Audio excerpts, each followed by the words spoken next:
All right. Welcome everyone to Journey Through the Eyes EMDR Podcast. This is a podcast that is here to unveil and explore the transformative power of EMDR therapy. Here at Journey Through the Eyes, our mission is to support both new and seasoned clinicians and potential clients who are curious about EMDR with the necessary critical conversations and resources about this incredible therapy, as well as how to build your therapeutic skills and your private practice. I'm one of your hosts. I am Tamera J. Brown, licensed professional counselor and EMDR consultant in training. And I have with me my amazing and incredible co-host, Kathy Couch. Tell the people about yourself, Kathy. Well, first of all, I'm just super proud that you remembered to identify yourself as a consultant in training. That was a good step for you. Our listening audience can see the progression in the introduction. So now you're embodying it. So yay. Yes. I am Kathy Couch. I'm here in Twin Falls, Idaho. It's a hot summer day. We're at about 104 degrees out here. So I am a EMDR consultant, and we are hopefully going to be launching our basic trainings here soon. I am the owner of Rewired 360 and then Willow Creek Counseling, which is my patient side. I believe that I'll never stop seeing patients doing what I love. So I'm a mom of twin boys that are 4. Hopefully I'll make it. Pray for me. And a girl in cheerleading and a mom. So momming and EMDRing and all the things. So excited to be here. So grateful to be here with you all. And we have an incredible guest who has said yes to the invitation and joining us. We have Kitty Ferguson Mappus here with us today from Unbroken Abundance Counseling, PLLC. And she is an EMDR certified consultant in training and also specializes in addiction. We're going to let Kitty introduce herself and share a little bit about who you are, Kitty, with us on today. Yeah, thank you so much for having me. So my name is Kitty Ferguson Mappus. I'm an EMDR certified consultant in training, and I own a group practice just in a little town just north of Austin, Texas called Georgetown, Texas. We have the most beautiful red poppies and the most beautiful square in Texas. So I gotta put that plug in there for sure. And I'm really excited to talk about EMDR with your listeners. It's one of my favorite things to talk about. I nerd out about it all the time. My husband is sick of hearing about it. But also, I love this topic because I was also a client who received EMDR for addiction specifically. So I bring both that lived experience as well as the training to this work. So incredible. And so, Kitty, I loved how you beautifully shared your own personal journey and experiencing EMDR. So you bring both sides of the healing universe, right? As a therapist, and then also someone who has received not only just being the giver and the supporter and the guide, but one who receives that. And I really I love that. I love because one of the things that is a that I'm finding and sharing my voice in is that I just believe us as therapists, as healers, we deserve to heal too, and we got to remember that. So thank you, Kitty, for sharing that. And so we're going to dive in. Kathy, you want to go first, or you want me to get us started today? Yeah, just go ahead and you can start. What really kind of, Kitty, what we like to talk about, what I kind of would like to talk about is we're all about the EMDR career path. So could you maybe just give us a brief background on sort of what it was like for you getting certified and being a CIT now? Could you explain that for the listening audience and maybe where you're at in that process?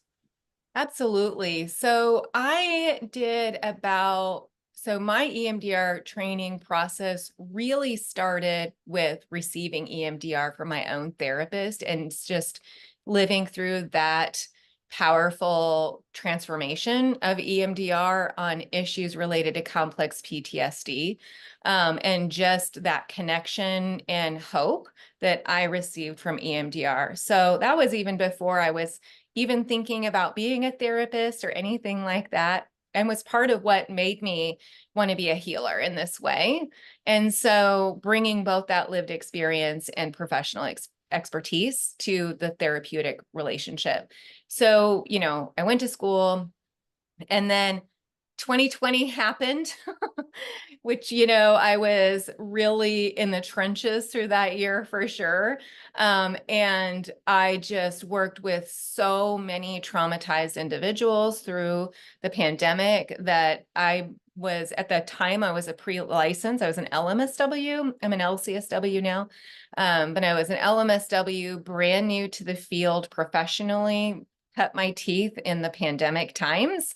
And so I went through virtual training with EMDR Consulting and Paula Marucci, and through, I think she's with EMDR Chicago, did that virtually and started implementing it right away, and found it particularly, so that would have been fall of 2021.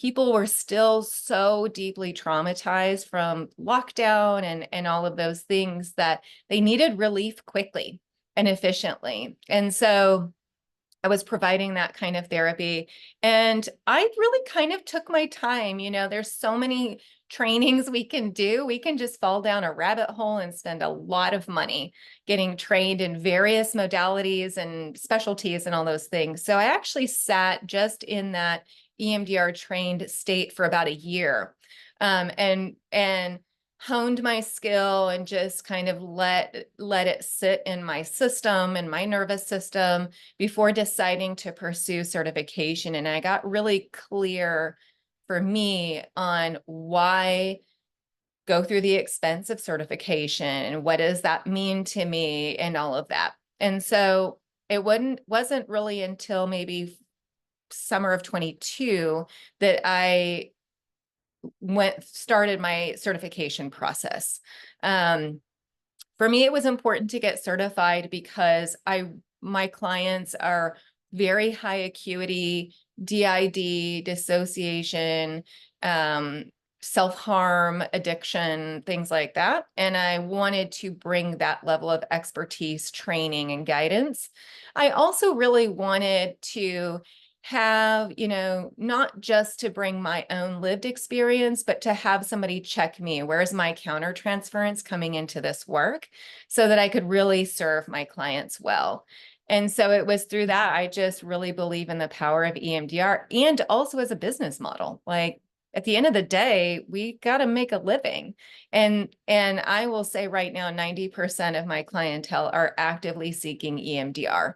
And so my practice is growing, thriving. I'm in the middle of the hiring process right now, just moved into a 4-office suite within less than a year of being in private practice. And I think it's important for us to put that knowledge out there for clinicians of, like, you can make a living, you can do good work, and also survive comfortably financially. I think that's so important. Sorry. Because I created the EMDR University so that people can know that there's this career path, that it's doable, that you can survive financially. I think with EMDR intensives, we can, definitely hone in on that. I think what you're saying is so important. I think for me, what you do have to have is a why.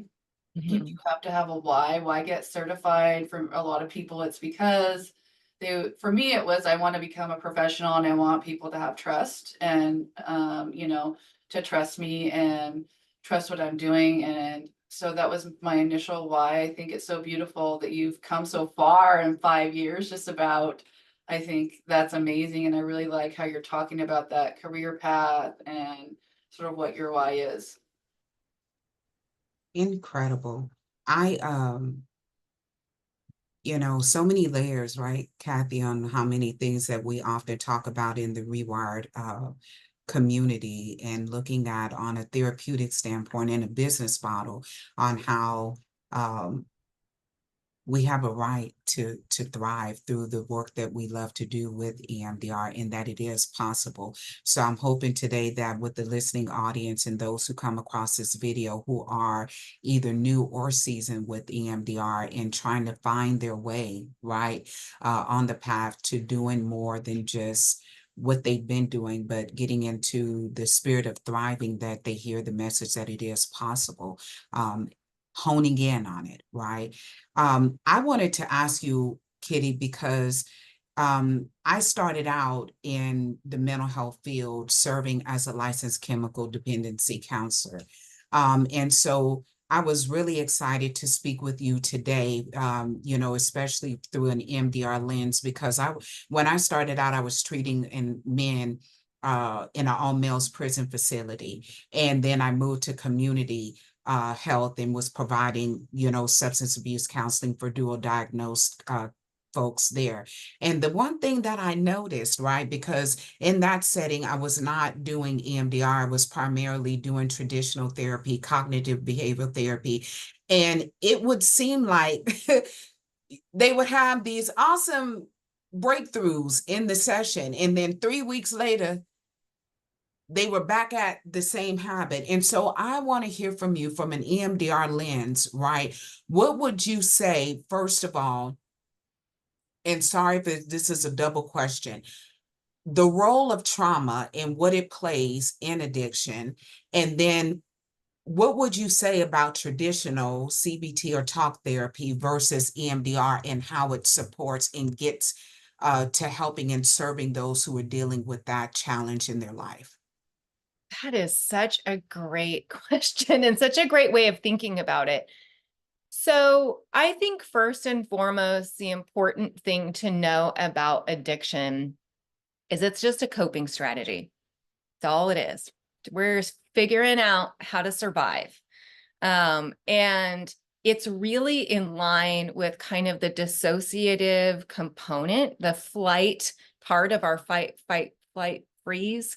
It's a flight mechanism, coping strategy mechanism. So when we're looking at it from traditional talk therapy, CBT, things like that, those are super cognitive focused, right? We're staying in our cognitive thinking prefrontal cortex. That's not where the problem lies, right? The problem lies in that emotional brain, and it's going to need a more bottom-up approach, which is what you're going to get with EMDR. I also think, particularly, you've been doing it for a while, there's been such a shift in understanding of addiction and the root causes of addiction, or what's kind of fueling the addiction is how I talk about it with clients, is that, in the 90s and the early 2000s, it was very disease medical oriented, and we brought in that CBT. And a lot of folks who've been struggling with EMDR have found those types of cognitive interventions to be extremely invalidating and almost traumatizing in and of themselves. So I think something really important for those of us who are working with addiction to note is that addicts have been shamed and judged their entire life for their addiction. And if you're coming at them with CBT of just thought reframing and things like that, they're going to see right through that, and they're going to think you don't get it, because that's not where even if they don't have the language for that, that's the feeling of it, is invalidation, being unseen. We've been told our whole life, I still call myself an addict. We've been told our whole life, like, just quit, just do less, right? And it doesn't work. And so then it just feeds the shame spiral, which makes the addiction more entrenched. You just said that so beautifully. When people ask me part of my why, I think, my personal story with what was going on with EMDR is I was working in community mental health, working with parolees. And I saw that experience where I had this ethical dilemma because they were leaving. I used to call it with their brains open. You said it more beautifully there. But I didn't have that language with the bottom up. I'd like to hear from you and explain the bottom up for our listeners, because everyone feels it differently. Here in a minute, the story though is I was doing that intervention as an evidence-based intervention, right? And it's like, this is evidence-based. This is gonna work. This is gonna have the outcomes. And it was like, these people were relapsing, engaging in recidivism. They weren't getting better. And so I thought, what is going on? And so I've been hearing about EMDR, and Tamera and I share this experience to where supervisors had said, EMDR is just kind of like a poo-poo, or you're not really ready for it. It's something that's not attainable, but people were calling the agency asking for people that did EMDR. And I'm like, there has to be something to this. If people are calling and asking for EMDR, because people don't call and say, can I get CBT? Right. And so then I got an opportunity to be trained with EMDR, and similar experience. Like, it was just magical. I thought, oh my gosh, this is it. This is a whole, what do we say, Tamera? It's a whole vibe. It's a whole experience. It's not a modality. It's a whole experience. And it just, when I started seeing patients get better, I realized I could make a career out of doing this. I realized I can teach others and train others to actually heal that part of the brain. I was just so amazed. And it took me a long time to kind of figure out my own way within that path. So I would say it for the new clinicians, like, give yourself some time to practice it, even if it doesn't make sense, practice it. And so it just, I had that same experience. And now I'm curious also on your thoughts on the Rewiring the Addictive Brain. Have you used this book? Okay, so this is Laurel Parnell. And I just started reading this book. Tamera and I started reading the book. And so we also want to mention Tamera is going to have a book club where we can read these books together. And so it has a lot of really good ideas, sort of to the tone of what you were saying with the brain and those kinds of things. I'm curious, though, just where you're at with going to the bottom of the brain, because I was realizing, like, this cognitive intervention I was doing where they were talking and narrative and community was good, but it didn't get to that core. So could you share kind of about that process and how you experience the bottom up part? Yeah, so I love this. And I have a way of describing this to clients that's kind of funny, actually. And everybody's like, I 100% get it. So the way that I describe the human system is that we're each a mountain, right? And underneath that mountain is Pandora's box of feelings we don't want to feel, right? And Pandora's box is constantly trying to open. So we employ strategies to keep the mountain contained instead of exploding like a volcano. And we have proactive strategies. IFS might call those managers, but they're proactive strategies to keep the box closed, like ruminating and anxiety and striving and planning and hustling and all those things. But they don't always work to keep Pandora's box of things we don't want to feel or beliefs that we might have about ourselves closed. So we employ our reactive strategies. And those reactive strategies, IFS might call, firefighters, but they're reactions and they're part of our fight or freeze response, where those proactive strategies are more of, the compulsive things. So we've got those reactive strategies, and those are things like self-harm, suicidality, binge eating disorders, and addiction, right? Because we just want to shut those feelings down at all costs. So those would be your top, right? Those DBT, CBT, ACT, things like that are really top approaches, and they're dealing with the behavioral components. EMDR is like, let's go at Pandora's box, right? Let's not even kind of, other than making sure things are safe, right? Let's really not worry too much about the behaviors. Let's go underneath that volcano that's trying to erupt to those negative beliefs and those negative emotions. And when we learned those, people were not born thinking I'm insignificant or I'm shameful or I'm worthless or I don't deserve love or I can't get whatever. We're not born thinking those things, right? We develop those things. So when did we develop that? So that's the bottom up approach, really, is going underneath at what's fueling the behaviors that you see, those top of the iceberg behaviors that you see. Let's go to that under the surface of the iceberg or under that volcano and deal with those, because what tends to happen is that once you've dealt with whatever the behaviors are trying to cope with, which is what EMDR is doing, the behaviors tend to fall by the wayside.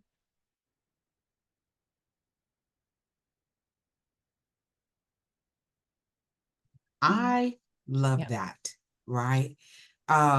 First of all, Kitty, I love your whole presence. I love your whole vibe, your whole jam. You are speaking our language. You're speaking my language. Because one of the things that you're describing, first of all, I think that it validates the whole human being. I tell people or the clients I serve, Kitty, I always say, I'm so sorry you live in a society that doesn't really help you to understand how you're wired, how you're designed. You know, you're out here living in the conundrum or the universe of life, but we're not really present here to understand and even appreciate the way your brain and body functions. And so I also share, I say, you function and you drive a car every day and you know pretty much the basics. These are the basics. I know for some people it's like, what are they? What is this word? But these are really things that we need to know as human beings, especially for our clients. And to hear how you describe, right, that first of all, addiction is a coping mechanism. Oh, Kitty. I really hope for those who are therapists and then also just human beings who will come across this conversation. Because you're right, across the span of life, and I'm so glad that we evolve as human beings, right? The lens that we viewed addiction in, because it is scary, it can create harm. There is lots of, painful consequences that come, but the human being who's just trying to survive, the hurts, the pain, some things they've spoken about, some things they haven't spoken about, that they're reaching for something to help them to just make it from one day to the next. So I thank you for speaking on that. The other thing is looking at how EMDR helps us, right, to address what's going on in Pandora's box. Mhm. Girl,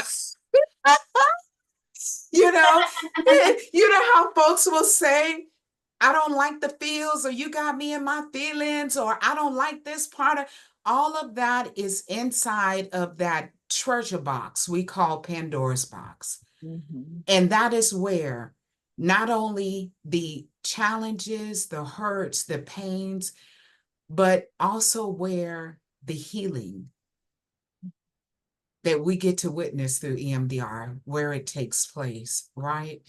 Um, the question I want to ask you, because there's like just so many, right? That what would you say in how does EMDR specifically with, from an internal family systems perspective, the managers, the firefighters, and then those wounded parts, right, that IFS would identify as the exiles, how does the EMDR model, and as I call it, the journey, address those issues? If you can give us a little idea of what that looks like when you're doing a treatment for it. I love that. So I think that when working with addictions, one of the things we have to first install is compassion, because there's so much shame and judgment. So I really use ego state. Like, to be clear, I am not IFS trained, but I use a lot of ego state work in identifying what is that part that the other parts hate a lot, right? Because there's this battle. So I have an analogy when I am doing a treatment plan with clients. First, I am establishing safety, right? 100%. Are there children while you're drinking, right? Are you driving? So we're going to establish safety and safety planning. But the other thing is I start talking about Lord of the Rings. I am a massive nerd. I love Lord of the Rings. And I recently found out, I didn't even know this when I started using this analogy, but I recently found out that the actor, Anthony Serkis, who played the character of Smeagol from Lord of the Rings, used addicts as his inspiration for that character. So for years, I've been using the example of Smeagol from Lord of the Rings to define that internal part, right? Smeagol was a character who started off as a human being, as a man, and he was shamed and he was bullied, and he just wants his precious. He just wants his one ring. That is all he wants, right? And we can have compassion for that. I have compassion for someone who was bullied their whole life and they just want to feel better, right? And so they're looking for their precious, their one ring. We can hold compassion for that. And also, we can put boundaries around his behavior. So, Smeagol, I have compassion for you. And also, we still need to throw the precious one ring into the fires of Mount Doom in Mordor, right? So we can also set boundaries around the behavior of Smeagol while holding compassion. So we're teaching two skills. One is compassion. We're introducing compassion to this addict part, and also starting to put some boundaries around the behavior to install safety. So we're accomplishing two things at once. Does that make sense? You're so amazing, like that is such a good analogy. I think that just really resonates with me. All three of us have been in the addiction field. And I think it's so amazing, that analogy, right? Because I feel like I just wanted for those substance abusers to understand something. All of the interventions I was getting were like CBT, or let's talk, or relapse prevention, or outpatient. Let's do a relapse prevention plan. Let's talk about your family history. All of those are relevant. But if I could create a wave a wand and do like a EMDR, outpatient substance abuse, right? And have all of these things, in it, and do it different, to where people are actually healing and coming. It would be so magical, right? Because you're talking about that analogy. I think when I got into phase 2 and I realized I could use, those examples of like Smeagol, and I'm a Lord of the Rings nerd too, and, talk about, Gandalf and his transition from the Gandalf the Grey to Gandalf the White, and how do you transition, into these places, or even I forget the two boys in there what their names were, but how they transition into warriors, his friends, and how Sam was with him the whole time. You could use all of those as resources. So I think what's so important is finding out and tuning into what our patients like. Like, oh, I like Lord of the Rings. Okay, there's so many resources in there you can tap in, and then that gives a therapist a way we can use those metaphors for their internal parts. And so I like all of the ego state things too. I like, I'm IFS informed. I think it's just so magical when we see their internal transition and their own language impact them. I think that's the magic, I think that's the sweet spot. And I think if I could just wave a wand and do this outpatient program on top of everything else I'm doing, it would be so amazing, It's like, whoa, that would be so cool. And when I learned about the dissociation part of it, it's like, that makes so much sense. These shame and these moral injuries, and, the punishing. And you look at Smeagol and it's like, yeah, this is how he got there. And if we can get those parts together, he still is loved by his friend. He still, in the end, dies, but he still is loved by his friend in sort of a weird way. I remember the first time I saw him, I was like, whoa, what? This is so weird. He is so,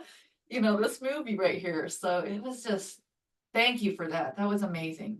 Oh, thank you. And that's where, EMDR starts to come in, right? Because you can say, well, what did Smeagol want? What was he hoping for? What does Smeagol think about himself? What is his origin story? Oh, he was bullied and picked on. We can have compassion for that, and then bring in EMDR, where what did he need? When did he learn that he was irrelevant or unimportant or insignificant? And that's where you can start to tie in EMDR from that compassionate state, and also letting Smeagol know, or how, I start with Smeagol and then clients come up with their own names and we create this whole story, or we call it the origin story. And, what does he know, and how can he be surrounded by those other nurturing parts within the system?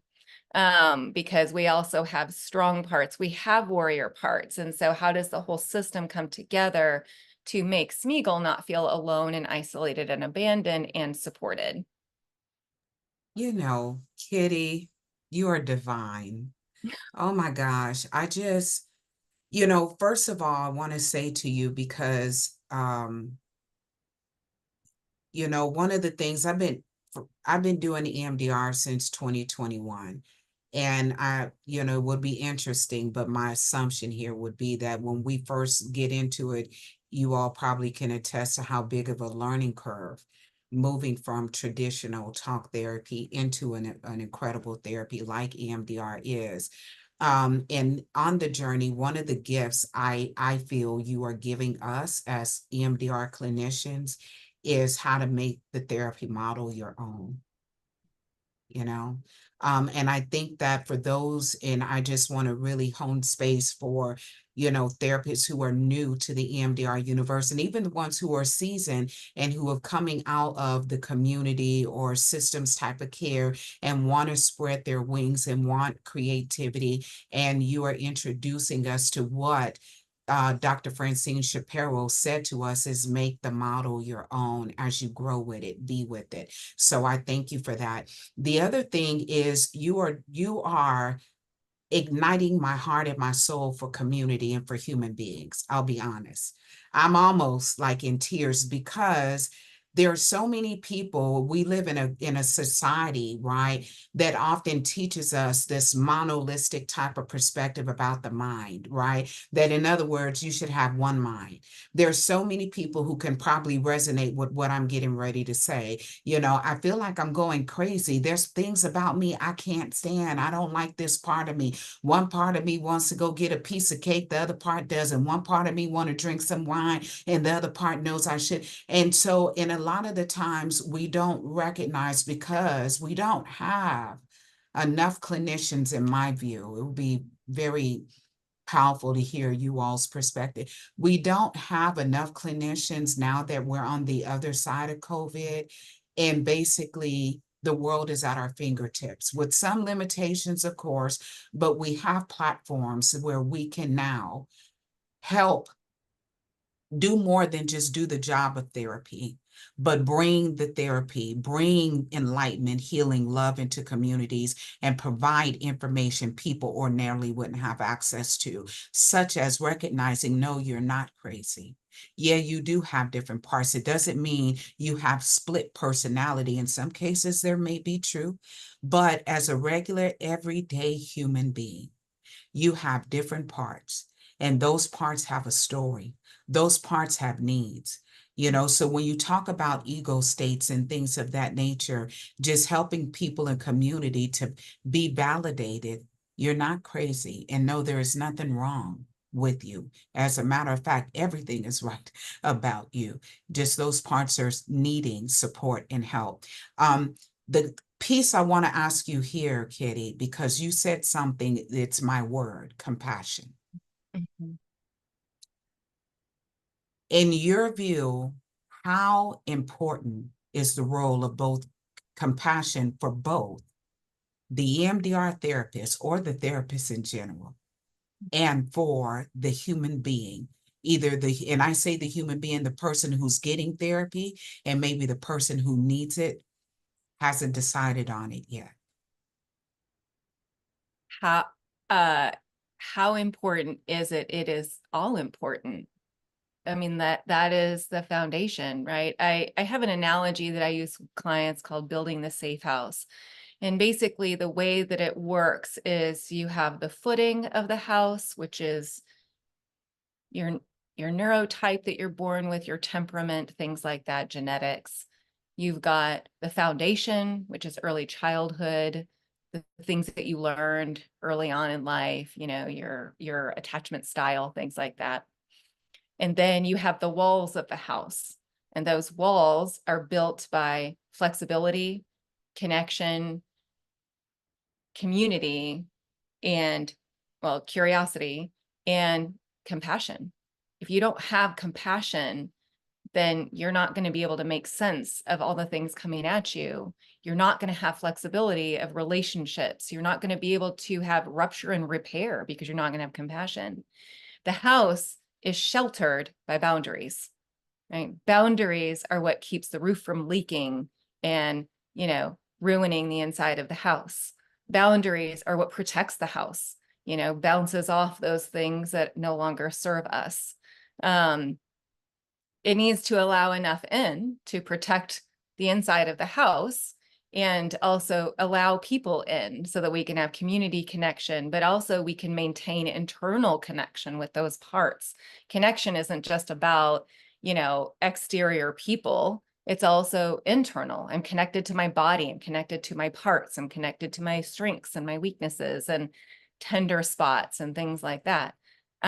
Connected to self, my soul, my mind, all of those things. It's all connection, spiritual connection and compassion. If we don't have compassion, especially moving forward, right? So I like to tell people early on in our work that part of you, that Smeagol part of you, a lot of times when you start out with addicts, that part gets triggered of you want to kill me, you want to get rid of me, and that part has become our friend.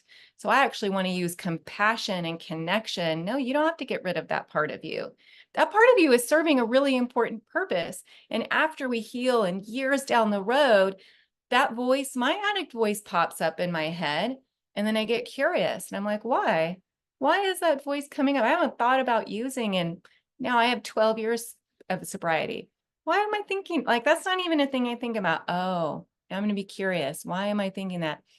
Thank you for telling me I'm not spending enough time in nature. I'm not spending enough time with my family. I'm not spending enough time in creativity and art. It's my cue now. It's my strength because I have compassion for it and I understand it and I love it a little bit. It tells me when I'm not taking care of myself, and now I can adapt. I don't need to engage in using, but now I can get in touch with taking care of myself as I've not been doing. And I thank it and I bring it closer and I appreciate it.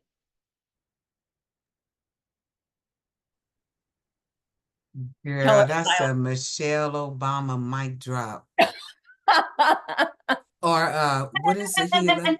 What is the healer? Rumi. That's a Rumi. Is that, am I saying the name right? Rumi? Yeah. Mic drop. I just gotta be with that. Me too. I was just like, do what now? Thank you. Incredible.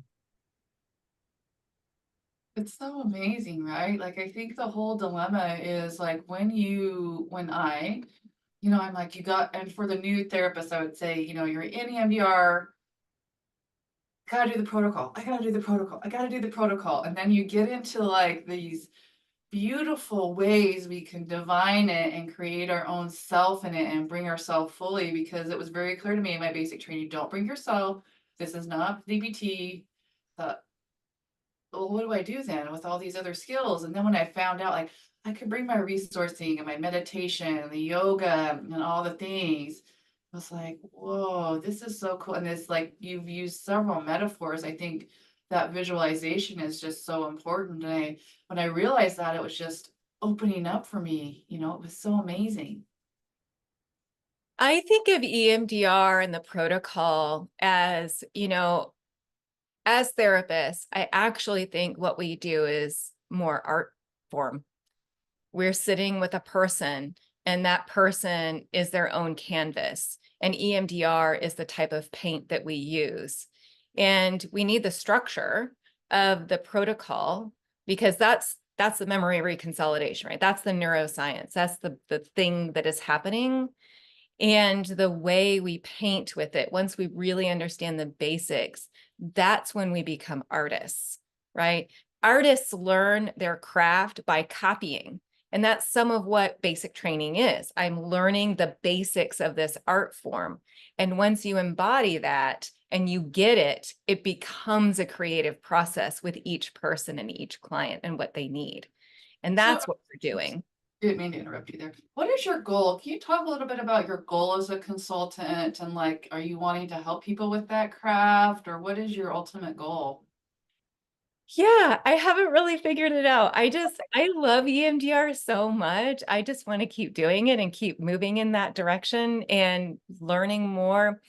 So in my practice, because EMDR is so financially inaccessible to pre-licensed clinicians. Let's just be real on that. That I actually offer to pay for EMDR training for all of my new hires. So I pay for that training, and they sign on for a 2-year. I pay for it like a bonus. So I want them to stay with me for 2 years. And then with my consultant in training, my goal is to then offer them free training, free certification with me, so that they can also progress in that way, in a financially available way that Right. ultimately serves the client. Oh, So I think my desire moving forward is not only to benefit my own clinicians that work for me in that arena, but also to potentially offer it to other clinicians who want to work with dissociative disorders in this art form type of way. Because I think that's what it is. That's what we're doing. And I think that a lot of times making that pivot beyond EMDR from grad school, evidence-based, what's the science, right? Along with these kind of maladaptive things that we're taught of, we're in it for the outcome, not the income, which is just poisonous ideology to me. We are allowed to make money. We have a lot of school debt, right? For this Yeah. thing that we get to do. We don't need to be starving artists. So for me, it's also about, to your point about post-COVID, whatever that is, world, supporting each other nationally, internationally, for the betterment of clients everywhere. Because, I was in my final field in spring of 2020, and was thrown into being a therapist. I was counseling African-American men in Austin at the height of the George Floyd riots. Talk about trauma on top of trauma on top of trauma.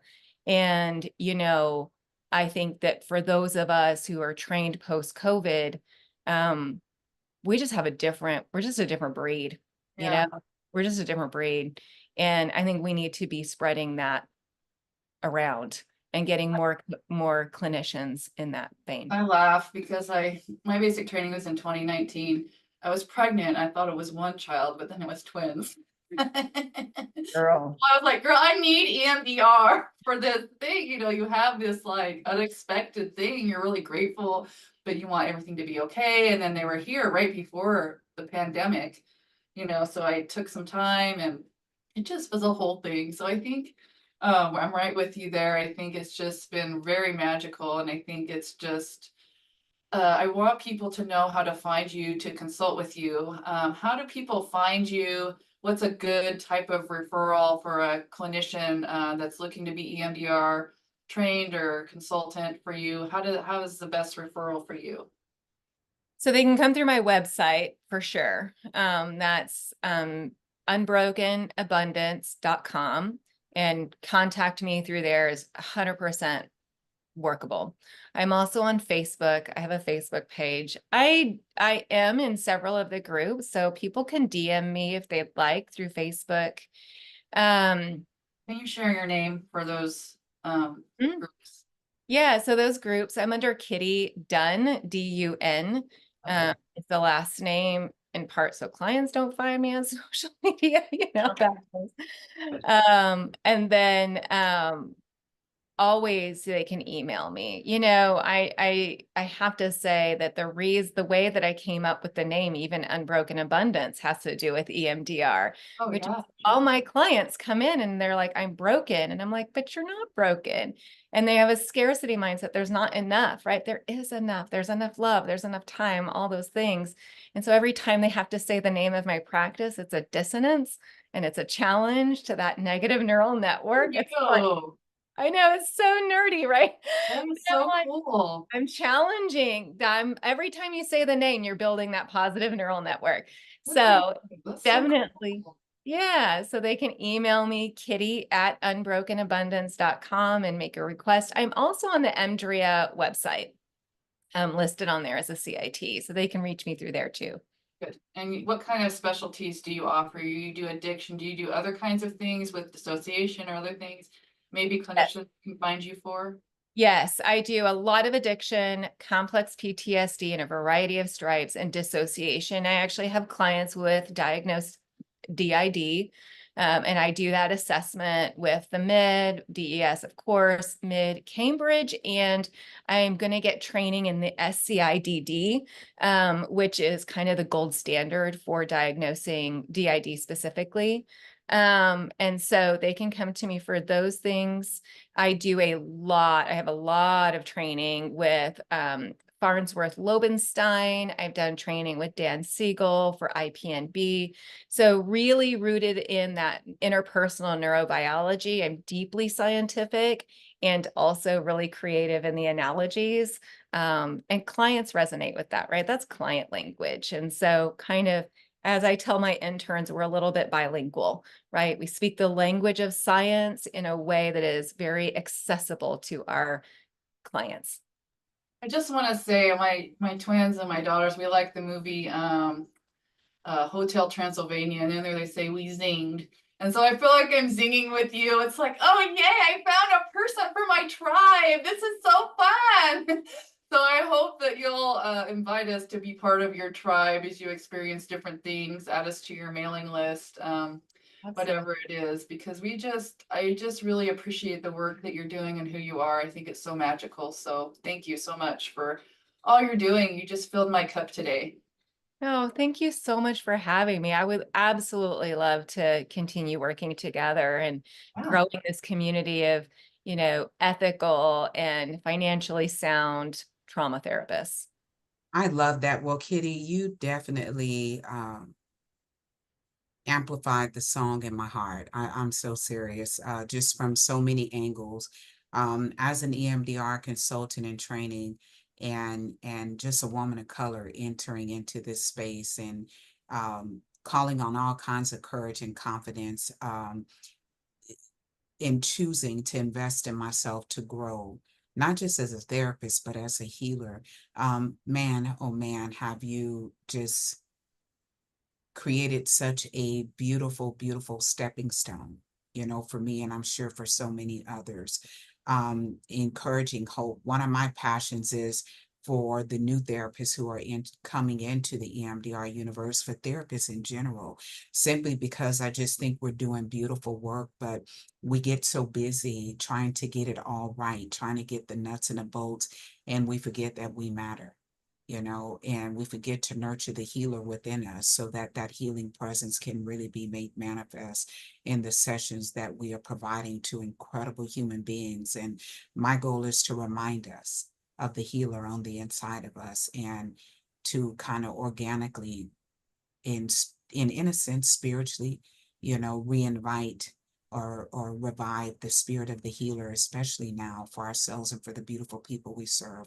And you definitely, as Kathy said, filled my cup with that, giving hope to build, to strengthen, and to support clinicians. Because so many of us need that. So I love you and love what you're doing and love your heart for Yeah. your therapist. Definitely the nurturing hands there, Miss Kitty. What I Mhm. love Man, about this is that I could just give you a call and say, hey, how can we connect on this? Just by having you as a guest, and that relational component, you'll remember me, like, and trust me. It's just that deeper place, right? It's so cool. It's like, oh, this is amazing. This is so awesome. I feel like a giddy schoolgirl, I know, but I know we got the giddies. Well, ladies, we are beautifully. Again, Kitty, we want to hear from you and give your voice space to say any last words that you want to share with, clients or even just for community. What words of wisdom would you share with them today? Oh, thank you so much, y'all, for having me. I think that, you know, we are allowed to take up space. And I think one of the things that is really struck me since COVID is that you are allowed to be a person in that room. You are allowed to bring your humanness to that room. Obviously, you're not going to talk about details of yourself, but if you're working with addicts, they will smell out inauthenticity like blood in the water. And so it's okay to bring your compassion, to bring your love, to bring your understanding. I once asked a supervisor if it was okay if I loved my clients a little bit, and she said, yes. You are allowed to love your clients a little bit. You are allowed to be a person in that room. You don't have to be a blank slate. You don't need to overshare, but bringing your humanness and your heart. A former grad school professor of mine, Starla Simmons, if you're listening, African-American, beautiful woman, my trauma teacher, said it so well. And that is that humans were healing from their trauma before they were therapists. How were they doing that? Through community, through connection, through authenticity, through compassion. And that's what we're bringing into the room with our clients. So bring it. Allow yourself to have feelings. Allow your humanness to be in that space. That alone is healing for clients, even if the protocol isn't perfect. Kathy, did you hear her say, bring it? No. Bring it.